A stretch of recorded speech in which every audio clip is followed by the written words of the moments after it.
Let's talk about food waste. Did you know that 1.3 billion tons of the total amount of food produced is lost or wasted every year globally? This is happening even as millions of people go hungry. It is also a huge waste of money and releases a ton of harmful greenhouse gases. Singapore is no different. Even as 1 in 10 Singaporeans struggle to put food on the table, we are wasting the equivalent of 2 bowls of rice per person per day. At this rate, there will also be no space in our landfills. Hence, there is a pressing need to reframe the issue of food waste in order to convey the urgency and importance of this problem. So, what has been done in Singapore?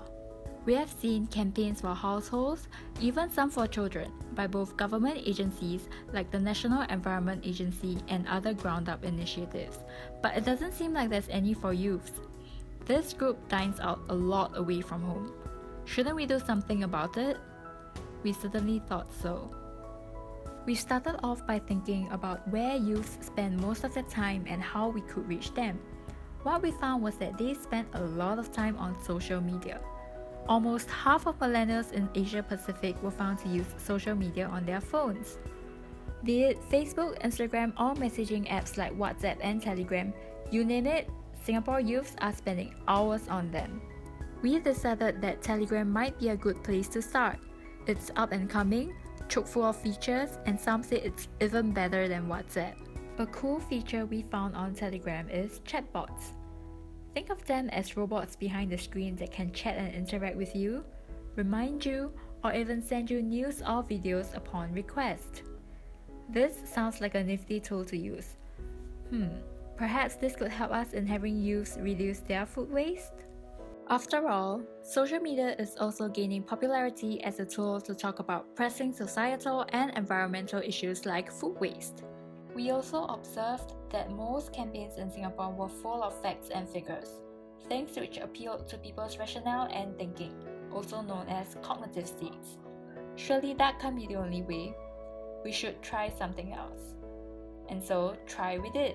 We put in more feelings and emotions into campaign messages to make the problem of food waste more relevant to youth. These feelings and emotions can otherwise be referred to as affects, or relating to people's affective states. But try as we might, we need to find out if all of this actually works. Thus, we came up with a pilot campaign to see which type of messaging could better impact youth's food waste knowledge, attitudes, and behaviors positively. And of course, if these Telegram chatbots can really help us in talking about and solving food waste. For this test, we made a checklist of things we would like to see to determine which message is more successful. 1. Did it increase awareness of food waste? 2. Do youths now know how to reduce their own food waste? 3. Are youths now more concerned? And lastly, did they really waste less eventually? We selected 20 students from local polytechnics and universities to take part in this test. They were first asked to take a survey to determine what they currently know about food waste, how they feel about it, and whether they were wasting food. Participants were then left to use the bots for the next 3 days. So how does it work? We created 2 bots, bot A and bot B. Our 20 participants were then randomly assigned a bot. Now bot A was programmed to only send out affective messages, while bot B would only send out cognitive messages. Now, remember this, A is for affective and B for cognitive. From our research, we discovered that many times portions were simply too big to finish, with excess being trashed. But we also found out that the simple action of asking for smaller portions was easy enough for youths to do. So, we figured that youths needed to know this one key message, that smaller portions of food could help alleviate the problem of food waste. Both bots were then scheduled to release the same volume of messages at specific timings. These messages came in the form of pre-meal text reminders, meant to prompt participants before lunch and dinner times to encourage them not to waste food, images with information, a GIF, and a video. Images, GIF, and video were customized with the different message types for each bot. Remember, A for effective, and B for cognitive. We added a few more fun stuff, like interactive buttons that generated games and fun facts participants could use. So here's how the bot works. This is John. John is currently using bot A. He is about to go for lunch after a long morning in class when he receives a friendly reminder from the bot. He remembers that he had a heavy breakfast in the morning and isn't feeling very hungry. Auntie, can I have less rice, please? After having dinner at home, John receives a video from the bot while using his phone Ooh, a video. Looks interesting. and decides to watch it to unwind and relax after a long day at school. So this goes on for the next 3 days. John has the chance to interact with other cool stuff like the games, images, fun facts, and GIFs. Everyone does one last survey again. We want to see if anything has changed for the better. And after looking hard at all the answers, here's what we found. First up, awareness of the problem. When asked if they knew what happens to food waste in Singapore and the consequences of food waste on our environment, results from Group A showed an increase of awareness. For Group B, users knew what happens to food waste in Singapore, but they seemed to not know the consequences as before. Strange. Next, knowledge on how to reduce food waste. This was positive for both groups. Majority of them knew the different ways to reduce the amount of food they waste. But how about their concern towards food waste? This is where it got interesting. Although people in Group B initially felt that food waste was a big concern in Singapore, this stayed the same even after 3 days on Telegram. On the other hand, about 60% more people in Group A felt food waste was a more pressing concern after 3 days on Telegram. Maybe this could mean that effective messaging creates more urgency and concern about food waste. Lastly, we looked at whether our users actually wasted less food. In the past 3 days, it seems that Group B threw away less food. As for Group A, the opposite happened. Participants were throwing away more of their food. But what about Telegram? How did users feel about our content? Surprisingly, although half of them didn't enjoy our premium reminders much, more than half actually found it useful.